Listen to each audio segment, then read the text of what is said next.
Hey, my name is Rara Imler. I'm a comedian and podcaster based out of Atlanta, and I'm also a stripper and financial dominatrix.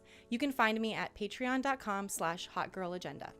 Yeah, I'm like the Marie Kondo of financial domination. It's like, does it spark joy? No. How long were you doing stand-up for before the Rona hit? So I was on like 7 years of doing comedy. Yeah, so I started in like 2012, I think. Oh my God, I don't even know. That's so bad. I stopped counting actually. But I've been doing comedy since 2012. So I've been pretty serious about it since I like moved to Atlanta. How does the OnlyFans come in? And did you have like a regular job before the quarantine? What was your whole entry into this scene?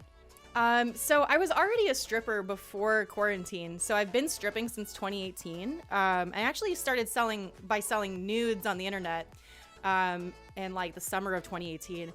And I had a friend that saw that I was selling nudes because I was really dumb about it and was like telling people, yeah, I'm selling nudes. You guys want any? Just like on Facebook and shit. And I was like, here's my Twitter. I was being real dumb about it. Don't do that, by the way. Don't tell everybody.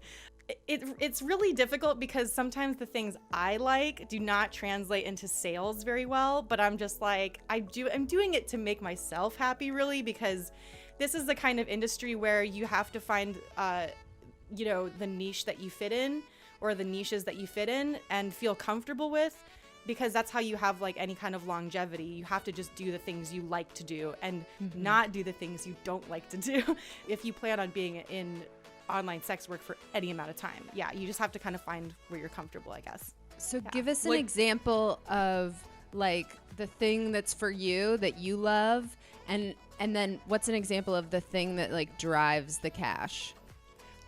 So a thing that I love and I started doing in January of last year, I was like starting to get more into like femdom and findom, so female domination, and financial domination is, I guess considered like a substrata of female domination because a lot of femme people typically do it. And I was really obsessed with the idea of just making money off of guys that like really wanted to give you money. And as a stripper, that's kind of like what I was dealing with already. So I was like, maybe I could apply these same principles, right? So I did a bunch of research. I was just started following a bunch of doms and just like, actively like studying how their approach and what I liked and didn't like. And I found that I really, really enjoy it. I think it's like probably my main online like sex work income is from financial domination. And I guess, and it's not necessarily the most lucrative. It's so niche. And there's just like, there's not a ton of whales walking around out there generally. So you have to like be pretty visible in the community. But I find I really enjoy it. I probably would make more money doing like anal vids because those are really popular. If I did like, like sibling porn or whatever, like incest porn, apparently that's a fucking huge thing, which I never understood. But it's like, but I'm not comfortable doing like anal stuff that much anymore. Like I used to, and then I was like, this isn't really what I want to do. Like because I only do like solo stuff, and I was like, you can only anally masturbate so many different interesting ways, and I was just like bored. I was just bored with it. How did you finally realize, okay, I need to make my OnlyFans like a real thing? And then what are kind of the logistics of your business, and how much time do you spend on everything, and how does it all work? Yeah, so I didn't start getting, I was trying to like slowly build up my online presence through like OnlyFans and Twitter right before the pandemic. So once the pandemic hit and my club shut down, I was like, okay, I gotta go like full into this and like do something about it. But it was really, I'm not gonna lie, it was really hard at first to figure out what I was doing correct and what I was doing wrong and what I actually wanted to do. Because I was just kind of like thrown into it under kind of desperate circumstances. So I feel like I didn't do as good of a job as I could have at first. And I think a lot of people are kind of the same way. Like I'm making more money now in OnlyFans a year later than I was at the beginning when people were more like interested and excited. especially because I had like a decent Twitter following at the time. I think I had like around 10K Twitter followers at the time. So I was really relying on that crowd to kind of like be my main customer base. And then I realized throughout Were you the pandemic, consciously building them so you could move them to another platform potentially? No, I really wasn't sure exactly how I wanted to approach sex work. I just knew that like I knew kind of like my audience and kind of who would be willing to buy what. But then when I started explicitly calling myself a dom and only doing domination content, I definitely halved my customer base because it is niche. But I also found myself having more fun with it and being able to work in having a better workflow, having like more creativity, and being able to like conceptualize things better. I bought this book that I think everybody with an OnlyFans or any kind of subscription platform should get. It's called 90 Days and Paid by Amberly Rothfield. Dope. She's like a sex worker guru. She's amazing. But that book really outlines like what you have to do to have a successful online business. And a lot of it is just scheduling times of the day. Like and this is like precisely for like online work, right? Like OnlyFans, AVN stars, clip sites, all that stuff. And I found that I was trying to do everything in one day. I was trying to shoot content and edit it and put it out, and all in like 1 or 2 days, and then start the whole process over again.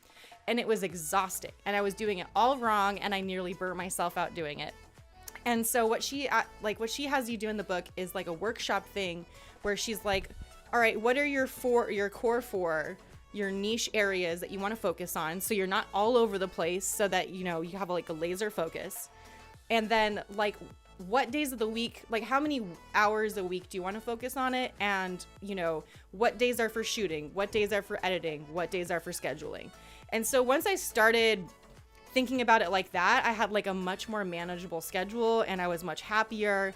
I'm not necessarily making more money, but I'm a sane person now, whereas during quarantine I was kind of all over the place. Yeah. So like what are your 4 niche areas, and what's your new workflow look like? So my 4 niche areas currently are financial domination, erotic hypnosis. Ooh, I love What's that. erotic hypnosis? We can get into that. Foot worship and ass worship, because I'm told, got to go with the money makers. But erotic hypnosis is exactly what it sounds like. It is like guiding someone into hypnotic state through erotic suggestion. So it has a lot of this like similar triggers to regular hypnosis. So when I was starting to like figure it out, and I was like really intrigued by it, I was like, I'm gonna just like do a bunch of research about this. And I was looking up hypnotic triggers and like, how sound plays into it, how the different visuals work. And I found that I really enjoyed that because I liked making it, but also because I really like editing. So a lot of the stuff and I really just love the visual component of a good hypnosis clip, So I found like those 4 things were things that I could do over and over and over again and feel really comfortable and still feel inspired by them. I would love to know a little bit more about the Findom world specifically, because there is there's a whole language that goes with it. And what are anything that you've noticed about like what you said the guys don't talk to you a lot, so like what is that whole world like? So I really love financial domination because I've met some of the like smartest, coolest people in sex work in that world in particular. And because it is a very niche world, it is pretty small. It's a lot like comedy. It's like the longer you're in it, you're like, oh, I know that person. Oh, I know that person. That person has beef with that person. Like, oh, that person does this. This person does this. And you like start kind of, yeah.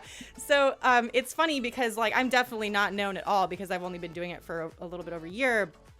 But I really love it because it is so niche that we do have our own little vocabulary and our own little subculture. It's kind of like being like punk in high school, you know? You're just like, yeah, I got me and my punk friends, and we just do our own thing, and you do your thing, and more power to you, but we're over here. And I kind of like love that.